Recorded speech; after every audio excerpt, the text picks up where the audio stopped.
Marcos capítulo 8, vamos a empezar a partir del versículo 27. Yo le he titulado a esta enseñanza, ¿quién es Jesús? Para ti, ¿quién es Jesús?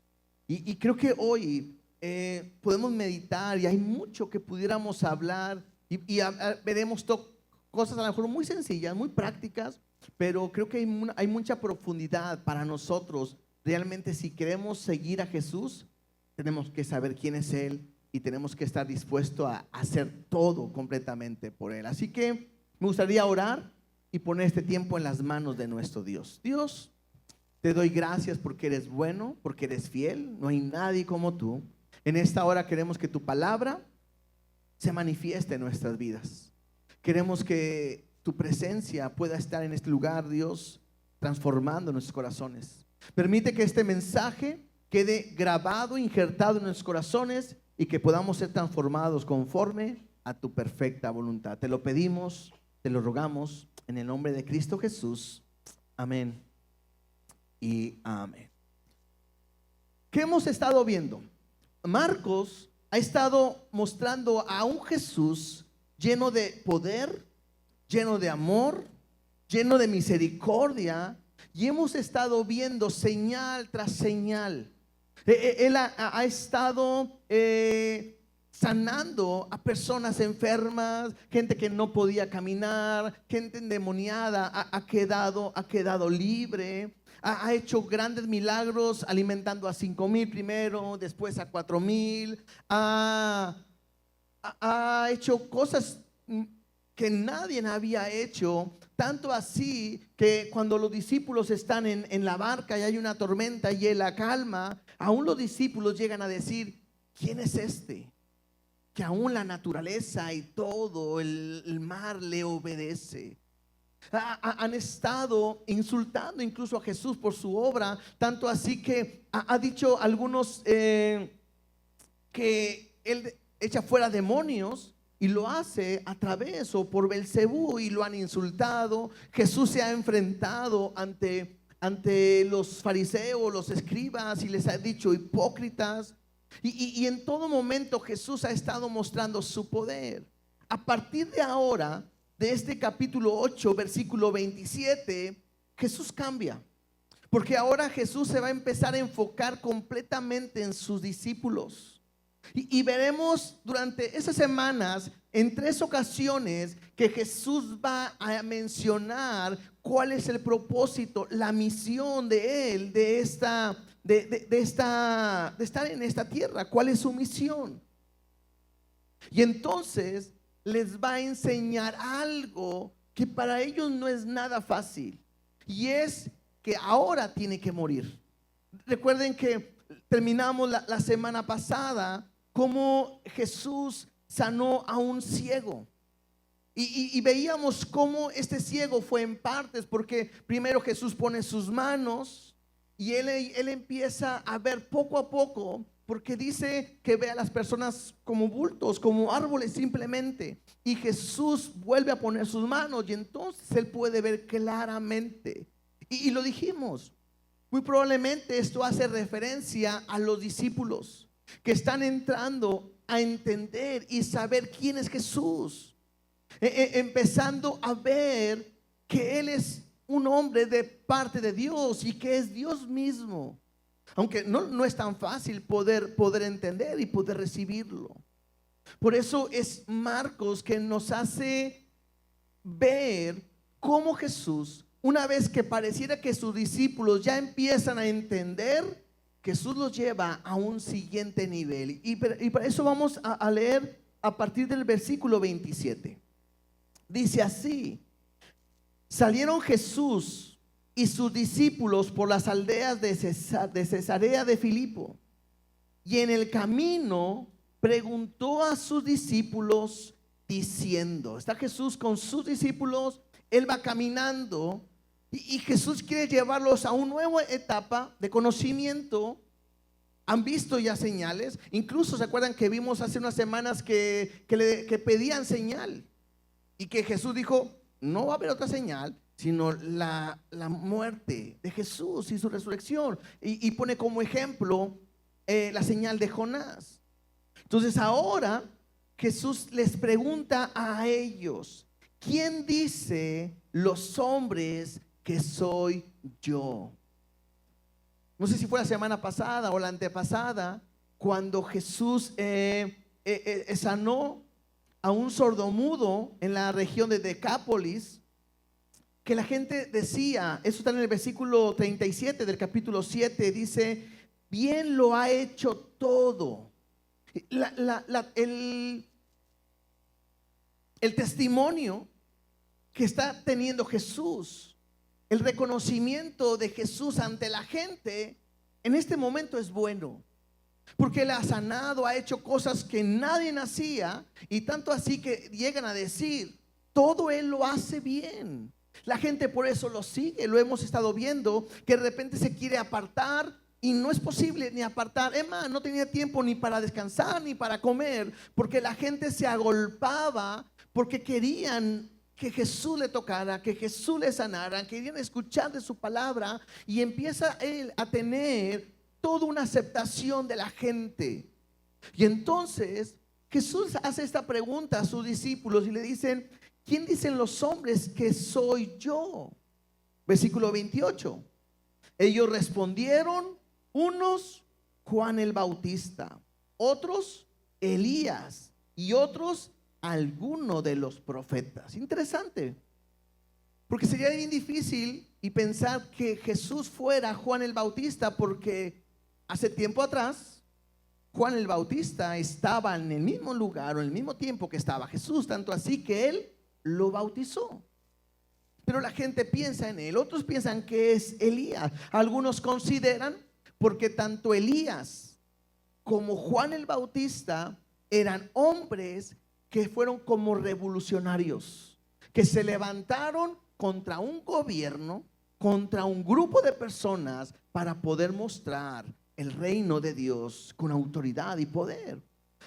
Al ver que Jesús ha estado mostrando su autoridad, que está mostrando su poder, empiezan a decir: probablemente puede ser uno de ellos. La gente está viendo bien a Jesús. Y entonces Jesús les hace la siguiente pregunta. Y entonces Él les dijo: ¿y vosotros, hablando a sus discípulos, quién decís que soy? Y creo que ese es un punto importante para nosotros. Para poder seguir a Jesús, lo primero que yo tengo que hacer es saber quién es Jesús. Lo primero que tengo que hacer es identificarme quién es Él. Si yo te hiciera una pregunta el día de hoy hacia ti personal, es: para ti, ¿quién es Jesús?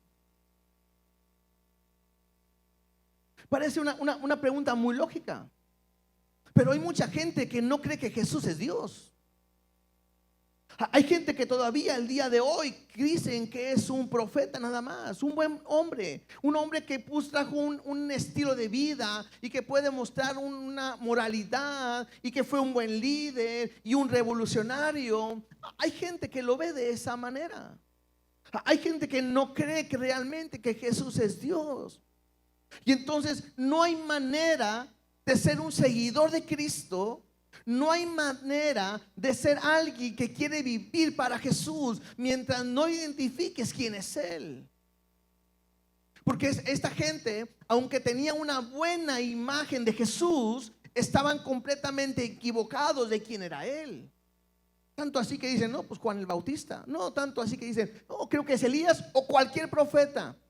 Y no se dan cuenta que este Jesús es diferente a cualquier otro hombre. Y es importante que nosotros igual podamos identificar. O sea, somos cristianos porque hemos creído en Él, porque conocemos de Jesús, porque sabemos quién es Él, porque hemos creído, o somos cristianos. ¿Por qué? Pues porque un día nací en un hogar donde todos son cristianos y pues aquí estoy. O porque un día vine y me gusta cómo platican, o me gusta cómo se llevan, o me gusta su filosofía. es ser un hijo de Dios, no tiene nada que ver con eso. El ser un cristiano me debe llevar primero a conocerle, a identificar quién es Él. Y tú tienes que estar convencido el día de hoy. Si crees en Jesús, tienes que conocerle y saber quién es Él y cómo es Él y lo que quiere para ti.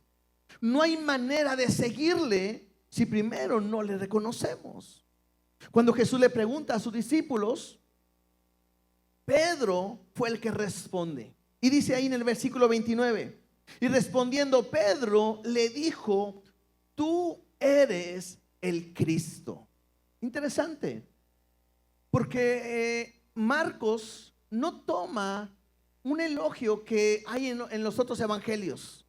Porque cuando Jesús hace esta pregunta en los otros evangelios, vemos cómo le dice Jesús a Pedro: bienaventurado eres Pedro, que no te lo reveló ni sangre ni carne, sino mi Padre que está en los cielos.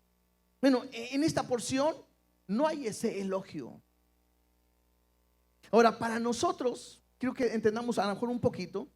Para nosotros, quizás esto tiene un contexto muy diferente al que ellos estaban teniendo. Porque para nosotros decir el día de hoy, Él es el Cristo, para nosotros es fácil decir: pues está hablando que Él es Dios, que Él es el Mesías, que Él es el ungido y que pues es Dios. Y lo entendemos. Para ellos no. ¿Por qué? Porque ellos están viviendo un tiempo donde el pueblo de Israel, el pueblo judío, está bajo el gobierno de Roma. Y ellos están esperando el ungido, el Mesías, el prometido. Incluso lo siguen esperando ellos aún el día de hoy. Porque había una promesa que Dios enviaría a su ungido, el cual vendría con un poder político, en un poder que los iba a libertar de toda situación que estuviera, que iba a traer a todos los judíos de todas partes y que Él gobernaría con poder, con autoridad, y establecería un reino de justicia.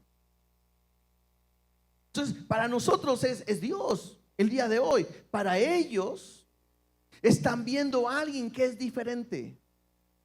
El momento en que está diciendo Pedro: tú eres el Cristo o eres el ungido, lo que están diciendo es: tú eres el Rey prometido y eres el que nos vas a libertar. Y probablemente incluso ellos se están viendo así como que, pues si el jefe es el mero mero de todos, el que manda, nosotros pues alcanzamos también a lo mejor algún nivel político, a un nivel de poder o de autoridad. ¿Por qué? Pues que somos su equipo de trabajo.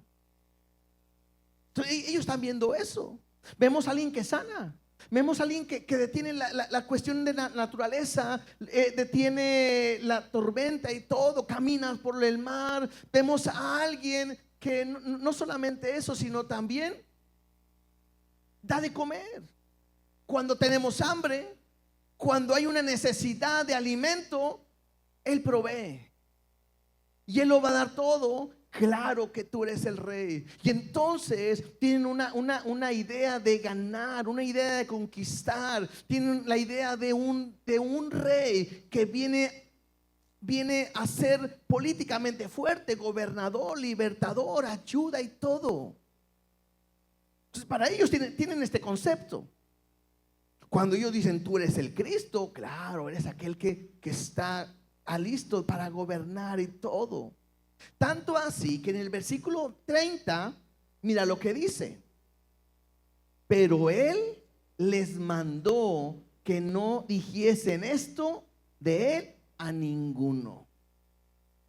A veces no entendemos por qué de repente Jesús hace esto, pero algunos consideran, algunos comentarios dicen, o comentaristas dicen, pues probablemente porque no era nada bueno. ¿Se pueden imaginar que ellos empezaran a decir: ya llegó el rey que va a gobernar y que se va a levantar contra Roma y va a hacer esto y va a hacer lo otro?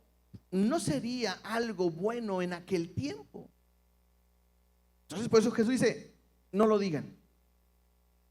Lo segundo que puede ser es que ellos, y creo que esta es la más lógica, es que ellos estaban quizás como el ciego, apenas empezando a ver lo que Dios estaba enseñando, pero no estaban viendo completamente cuál era el propósito de Jesús. Porque el siguiente versículo me va a llevar a entender cómo ellos van a chocar con esta idea. Y ellos quizás no están entendiendo la misión. Y Jesús dice: tranquilos, no digan nada. Porque va a llegar el momento en que Jesús va a morir, va a resucitar, va a subir al cielo. Y ahora sí les va a decir: vayan y díganselo a todos. Pero en este momento dice: no se lo digan a nadie. Y viene el verso 31. Y comenzó a enseñarles. Eso es interesante, porque Jesús, ahora que ellos lo han detectado, pareciera que aunque es Pedro el que habla, todos los discípulos están de acuerdo con este concepto. Por eso Jesús ahora, ¿qué hace? Les va a enseñar. Y por eso les decía, a partir de aquí Jesús empieza a hablar de su muerte, lo que no había tocado ese tema. Y entonces dice: y comenzó a enseñarles que le era necesario al Hijo del Hombre. Ese es un título que viene en Daniel.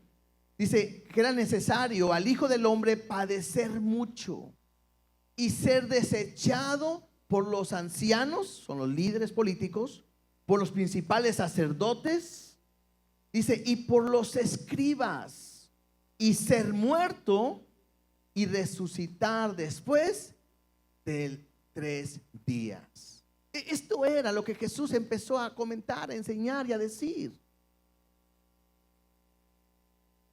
¿Qué era? Pues que va a morir, que lo van a rechazar todos. Sabemos la historia, esto no es nuevo para nosotros. Sabemos que lo van a rechazar, no lo van a aceptar, no lo van a querer. ¿Y qué va a hacer Jesús? Va a ir a la cruz, a morir. Esto es algo que Dios ya lo había mencionado antes. Es más, a mí me gustaría que lo pudiéramos leer simplemente como una referencia. Vamos a Isaías capítulo 53. Este capítulo me habla de Jesús y me habla de la obra que Dios va a hacer a través de Jesús, que va a cumplirse en él. Por eso le era necesario morir. Y el libro de Isaías capítulo 53 nos lo explica de una manera muy sencilla. Dice de esta manera: ¿quién ha creído a nuestro anuncio y sobre quién se ha manifestado el brazo de Jehová? Es una pregunta que se está haciendo y él va a mencionar sobre quién. Y esto es sobre Jesús. Dice: subirá cual renuevo delante de él y como raíz de tierra seca. No hay parecer en él, ni hermosura le veremos, mas inatractivo para que lo deseemos. Y simplemente está hablando de Jesús, que van a ser como una raíz en una tierra seca. Nada especial. No hay algo diferente en él. ¿De una hermosura diferente? No. ¿Algo que sea sobresaliente? Tampoco. Va a ser sin atractivo para que lo deseemos. No había nada especial. Parecía un hombre cualquiera. Por eso a la gente le era difícil creer en Jesús. Versículo 3.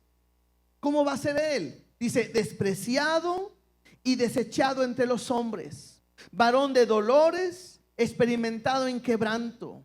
Y como que escondimos de él el rostro, fue menospreciado y no lo estimamos. Ciertamente llevó él nuestras enfermedades y sufrió nuestros dolores, y nosotros le tuvimos por azotado, por herido de Dios y abatido. Mas él, Jesús, herido fue por nuestras rebeliones, molido por nuestros pecados. El castigo de nuestra paz fue sobre él, y por sus llagas fuimos nosotros curados, perdonados. Todos nosotros nos descarriamos como ovejas, cada cual se apartó por su camino. Somos pecadores, mas Jehová cargó en él el pecado de todos nosotros. Angustiado él y afligido, no abrió su boca. Como cordero fue llevado al matadero, y como oveja delante de sus trasquiladores. Enmudeció y no abrió su boca. Por cárcel y por juicio fue quitado. Y su generación, ¿quién la contará? Porque fue cortado de la tierra de los vivientes y por la rebelión de mi pueblo fue herido. Y se dispuso con los impíos su sepultura, mas con los ricos fue en su muerte, aunque nunca hizo maldad ni hubo engaño en su boca. Con todo esto, Jehová quiso quebrantarlo, sujetándole a padecimiento. Cuando haya puesto su vida en expiación por el pecado, verá linaje y vivirá por largos días, y la voluntad de Jehová será en su mano prosperada. Verá el fruto de la aflicción de su alma y quedará satisfecho. Por su conocimiento justificará a mi siervo justo a muchos y llevará la iniquidad de ellos. Por tanto, yo le daré parte con los grandes, y con los fuertes repartirá despojos, por cuanto derramó su vida hasta la muerte, y fue contado con los pecadores, habiendo él llevado el pecado de muchos y orado por los transgresores. Esta es la obra de Jesús. Esto es lo que Jesús vino a hacer. Por eso Jesús le dice a los discípulos, les dice que era necesario. Porque el hombre, al ser un pecador, no podía acercarse a Dios. El hombre estaba lejos, apartado, separado de Dios. Por nuestra propia justicia, que no había, no podíamos llegar a Dios. ¿Y qué hace Dios? Hace un plan. Y Él mismo entrega a su Hijo y va a la cruz a morir por cada uno de nosotros. El justo murió por los injustos. Aquel que no pecó, aquel que no falló, aquel que no hizo nada malo, sobre él cayó el castigo que nosotros merecíamos. Por eso leíamos ahorita, la aflicción de su alma fue prosperada. O sea, lo que él quería, que a través de su muerte todos los demás fuéramos justos, Jesús lo logró. Y Dios le dio un lugar especial. Dice ahí, y me gusta que dice, por cuanto derramó su vida hasta la muerte. Esta frase creo que es muy importante poder meditarla. Por cuanto derramó su vida hasta la muerte y fue contado entre los pecadores, habiendo llevado el pecado de todos nosotros. Entonces es ahí donde está Jesús enseñando, hablando, diciéndole por qué era necesario morir. Y cuando Jesús está explicando, si regresamos a Marcos,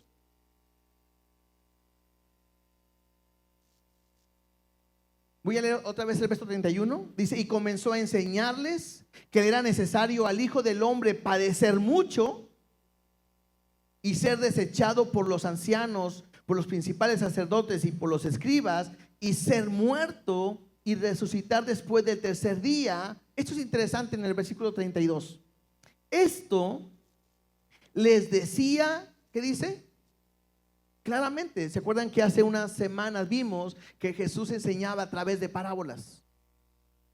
Y ahí era como que, a ver quién quiere entender. Y vimos que hay dos tipos de personas. Los de afuera, que eran gente que escuchaba la parábola, no lo entendía y se iba. Y los de adentro, que Jesús les explicaba la parábola a los que están dentro con él, eran internos. Pero Jesús hablaba del sembrador, la semilla, la mostaza y todo. Bueno, aquí no, aquí Jesús claramente les dice, me van a matar. Quiero que entiendan, me van a desechar, me van a despreciar, me van a perseguir, y quiero que estén convencidos, seguros, me van a matar. Aunque tranquilos, al tercer día yo voy a resucitar.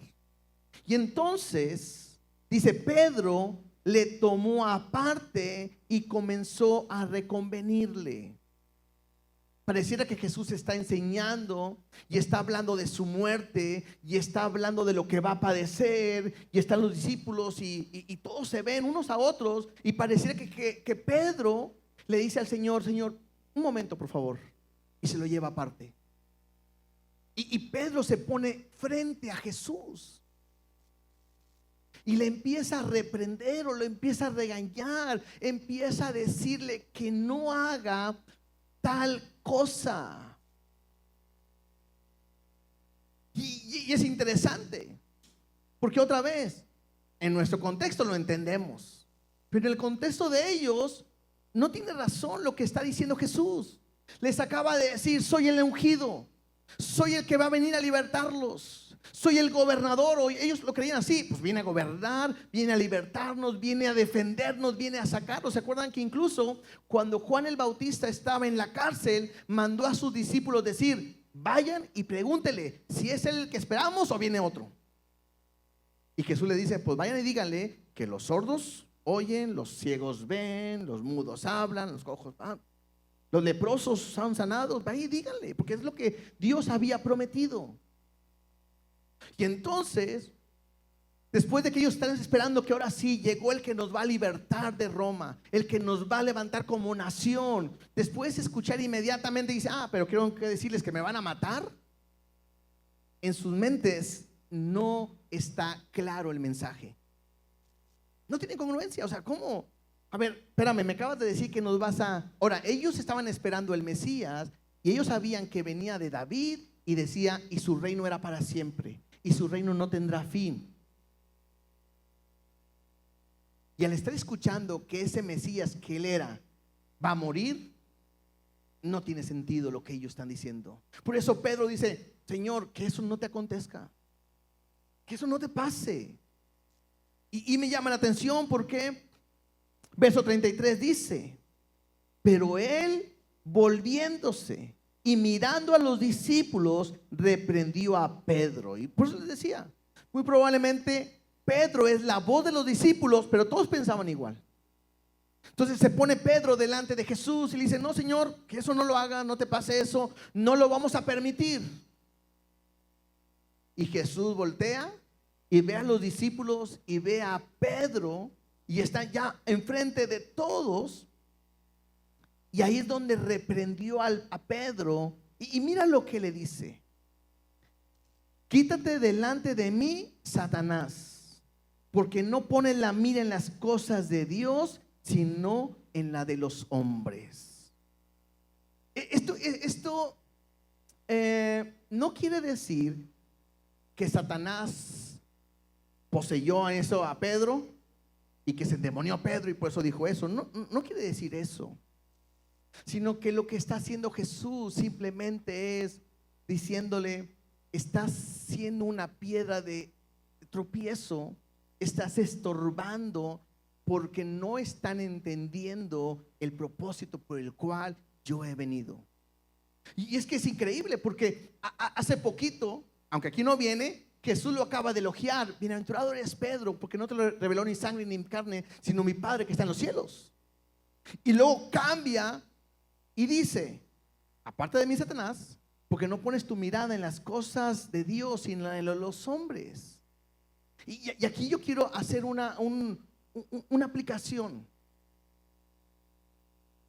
Muchas veces nosotros hemos sido como cuando Jesús elogió a Pedro, porque hoy conocemos a Jesús, porque hoy amamos a Jesús, porque hoy le servimos a Él. Pero hay un peligro. El peligro que hay es que yo cambie mi mirada y empiece a vivir para mí. Pareciera en este punto que en la vida de Pedro está viendo un egoísmo. No está entendiendo lo que está pasando. Cualquiera pudiera decir: bueno, Pedro no está pensando mal. A nadie le gustaría que su líder, en este caso a Jesús, le pasara algo. Creo que eso es correcto. Pero lo que me llama a mí la atención, y yo quiero que aquí podamos poner una aplicación en nuestra vida, lo que Jesús le dice: porque no pones la mira en las cosas de Dios, sino en la de los hombres. Yo tengo una pregunta. El día de hoy, ¿en dónde tienes puesta tu mirada? Yo creo que la mayoría, todos los que estamos aquí, porque ahorita pregunto al hermano César, aquí viene alguien nuevo y todos somos de casa, yo pudiera pensar y decir que todos los que estamos aquí ya hemos tenido un conocimiento de Cristo y lo hemos conocido cara a cara a Él. Somos cristianos, somos hijos de Dios, le conocemos. Lo primero lo tenemos. ¿Y por qué le conoces? Porque Dios te lo reveló y bienaventurado eres porque Dios se reveló a tu vida.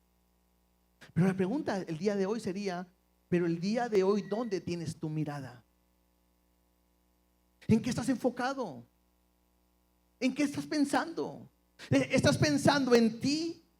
¿En lo que quieres? ¿En lo que vas a lograr? ¿O estás teniendo tu mirada en Dios? Interesante, porque cuando fue Satanás con Jesús a tentarlo, una de las cosas que le dijo es: todo esto yo te lo entrego si tú me adoras. Interesante, ¿por qué? Porque lo mismo le ofreció Dios, el Padre, a Jesús. Pero Él le dijo: todo te lo voy a entregar si entregas tu vida y eres obediente hasta la muerte y muerte de cruz. Satanás ofrece lo mismo, pero sin sufrimiento. Y esa es la diferencia. Porque muchas veces nosotros queremos vivir un cristianismo quizás como ellos pensaban: victorioso, gobernando, dirigiendo, haciendo las cosas bien, no sufriendo.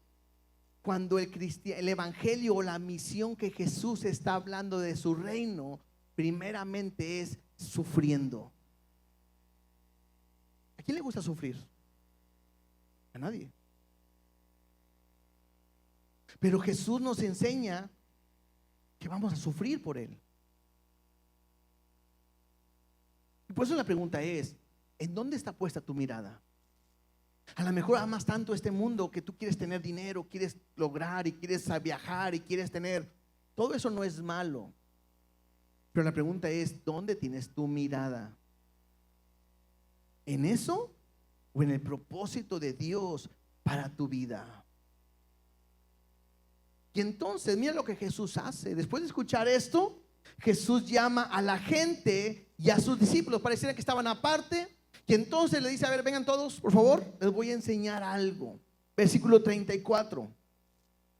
Y llamando a la gente y a sus discípulos, les dijo: si alguno, o sea, este es cualquiera, si alguno quiere venir en pos de mí, y le pone tres cosas. Número 1, niéguese a sí mismo. Número 2, tome su cruz. Y número 3, sígame. Interesante, ¿por qué? Porque el seguir a Jesús el día de hoy me lleva a entender lo que Él quiere pedirte a ti. Hay dos maneras de poder estar con Jesús. Número 1, puedes estar de frente como Pedro, diciéndole: eso no está bien, Señor.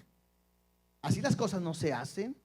No es correcto como tú lo quieres hacer. Yo tengo una mejor manera. Y a veces somos así. A veces le queremos decir a Dios cómo haga las cosas. Y hay otra manera, atrás de Él, siguiéndolo, haciendo su voluntad. Entonces Jesús dice: cualquiera que quiere seguirme, cualquiera que quiere venir en pos de mí, lo primero que tiene que hacer es negarse a sí mismo. Y el negarse a sí mismo tiene que ver con dejar de hacer mi voluntad. Yo estoy seguro que todos sabemos estas tres cosas: negarse a sí mismo, tomar su cruz y seguirlo. Todos lo sabemos. La pregunta es: ¿y quién lo está haciendo? Porque no puedes seguir a Jesús si primero no lo identificas. Ya vemos quién es Cristo, es el Mesías, el ungido. No podemos seguir a Jesús si primero no reconozco cuál es su misión, que tiene que venir a este mundo a morir por nosotros. Pero tampoco puedo seguir a Jesús si no me convierto en un discípulo? Y para ser un discípulo, yo tengo que negarme a mí mismo. ¿Qué es negarse a sí mismo? Es negarse a tu voluntad. Y esto no es fácil. Porque la mayoría de nosotros ponemos las cosas y nuestra mirada en el mundo y no siempre en las cosas de Dios. Por eso, ¿por qué no predicamos? Porque no tengo tiempo, porque estoy trabajando. ¿Por qué no vamos, lloramos por la gente? Es que estoy muy ocupado y ni chancita ahí. ¿Por qué no servimos en la iglesia? Es que, pero si quieren apoyo económicamente. A veces nuestra mirada no está en el reino de Dios, en la misión de Dios, en el propósito de Dios. Y decimos que le amamos. Y le decimos que creemos en Él y confiamos en Él, pero nuestra mirada no está puesta en Él, hermanos. Un cristiano no es aquel que entra a una iglesia y se sienta. Un cristiano no es aquel que trae una playera que dice solo Jesús salva. Un cristiano no es aquel que trae un pescadito en el carro pegado. Un cristiano no es aquel que dice yo en mi casa serviremos a Jehová, un letrero en su casa. Eso no es un cristiano. O no es un discípulo. Un discípulo es aquel que está dispuesto a dejar su vida a un lado. Está dispuesto a renunciar a todo, negarse a su voluntad, negarse a su propósito, negarse a sus sueños, negarse a sus planes por hacer lo que Dios le está pidiendo. Por amor, no a una iglesia, no a una organización, no a una persona, a Dios. Eso es negarse a sí mismo. La segunda es, y tome su cruz. Cuando hoy hablamos de la cruz, tiene un sentido de amor y romántico para nosotros. ¿Por qué? Porque la cruz me habla de salvación, la cruz me habla de amor. En aquel tiempo no. Yo no sé cuál sería el día de hoy la peor muerte. Pero en aquel tiempo, es más, algunos comentaristas dicen que como era la peor muerte, la cruz, eran cosas las cuales ni aún se nombraban en aquel tiempo. Y escuchar, nosotros ya lo sabemos que Jesús fue a la cruz, fue golpeado, azotado, lo clavaron y al final nos celebramos. ¿Por qué? Porque está vivo. Pero en aquel tiempo, escuchar la muerte, la cruz, era lo peor. No sé, a lo mejor voy a decir esto y a lo mejor no es un mal ejemplo, pero como cuando de repente alguien, tristemente, vas a consultar, tienes un problema y te dice el doctor, tienes cáncer. La primera, creo que, porque me lo han platicado, la primera palabra que viene a tu mente es: me voy a morir. El hablar de la cruz era hablar de muerte. Ellos no habían visto a Jesús crucificado, no sabían, pero Jesús le está diciendo: a ver, ¿quién me quiere seguir? Bueno, olvídense de ustedes. Lo segundo es: van a morir en una cruz, o estén dispuestos a morir. Y no era nada fácil. El tomar la cruz es estar dispuesto a morir por Jesús. En la cruz Jesús fue rechazado. En la cruz Jesús fue avergonzado. El tomar tu cruz es el estar dispuesto. Estar dispuesto a sufrir rechazo y ser avergonzado simplemente por el hecho de ser cristiano. Él está dispuesto todos los días a morir. Y seamos sinceros, ponte un examen a ti mismo. ¿Estarías dispuesto a morir por Jesús? Es fácil decir que sí, pero cuando no soy ni capaz ni de venir a trabajar, a veces ni de ofrendar, ni diezmar, ni salir a predicar, salir a evangelizar, salir a orar. ¿Seguro que tú crees que estaría dispuesto a dar la vida a alguien que ni eso puede hacer?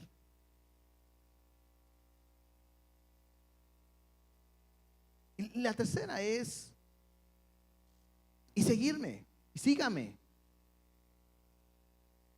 Hoy en día es más fácil decirle a Dios: Dios, tengo un plan, ven y ayúdame. Quiero que seas parte de mis proyectos. Quiero que seas parte de mi plan. Cuando lo que Dios me dice, no se trata de ti, se trata de mí.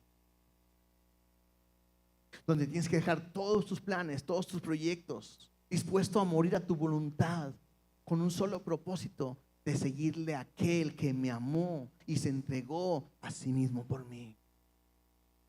Aquel que me ha salvado, aquel que me ha redimido, aquel que me ha comprado. Ya no nos pertenecemos, le pertenecemos a Él. Y Dios está llamando a seguirle.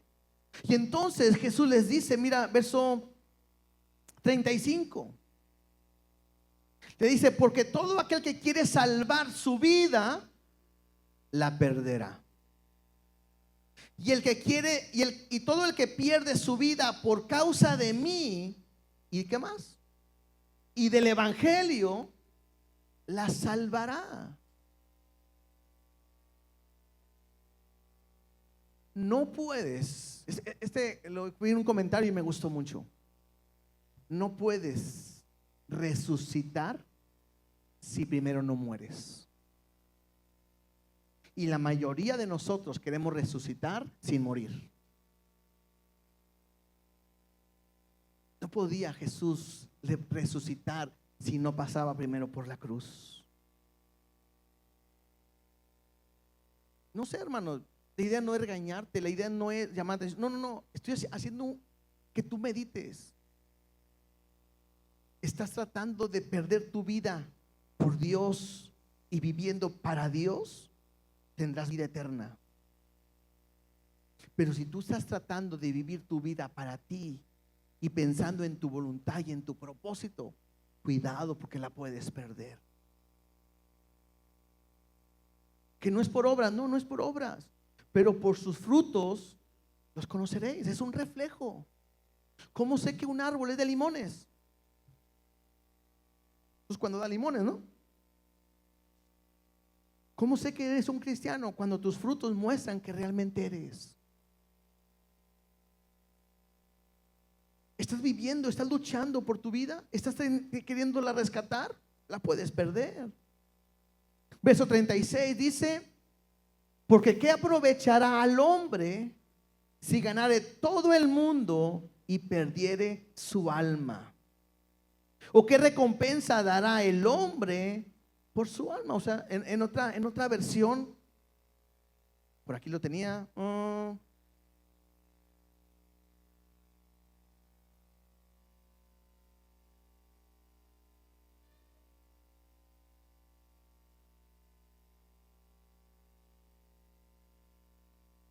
Dice: ¿y qué beneficio obtienes si ganas al mundo entero pero pierdes tu alma? ¿Hay algo que valga más que tu alma? Y creo que eso es importante para nosotros.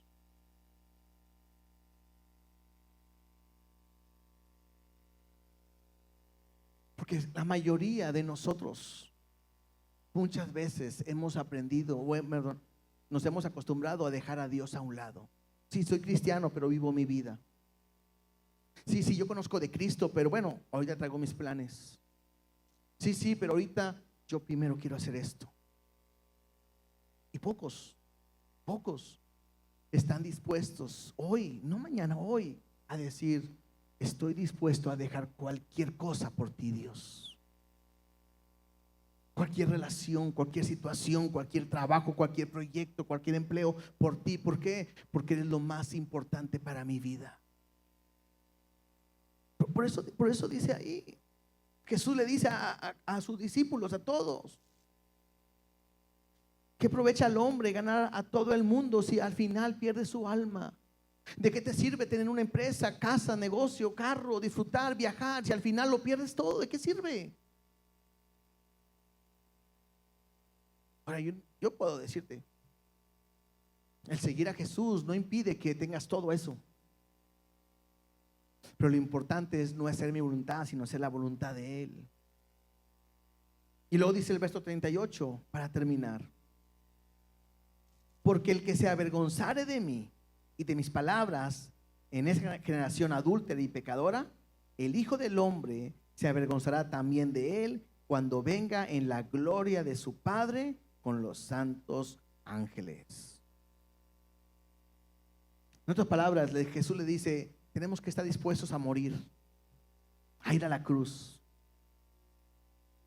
Y si para ti esto te da vergüenza, si para esto a ti no es aceptarlo, si para ti el morir es difícil, Jesús parece que dice, no se compara con el pago que Dios dará a todos aquellos que respondan de esa manera. Hoy Dios está preguntando, o Dios está haciéndonos ver es, ¿quién está dispuesto a seguirle? ¿Quién realmente se considera un discípulo de Jesús? Ser cristiano no es una moda. El ser cristiano no es un estilo de vida mejor. Sino tengo que aprender que si le conozco, tengo que estar dispuesto a vivir completamente para Él. Podría yo preguntarte en esta hora es, ¿en dónde está puesta tu mirada? ¿En las cosas de Dios, en su misión, en el evangelio, en el propósito para tu vida? ¿O en las cosas de este mundo? ¿Se acuerdan que les dije? Para ellos el que Él muriera no era algo que lo podían entender, porque estaban esperando quien los libertara, quien les ayudara y que tuviera un mejor lugar. Entonces ellos estaban pensando en ellos mismos. Y a veces así somos.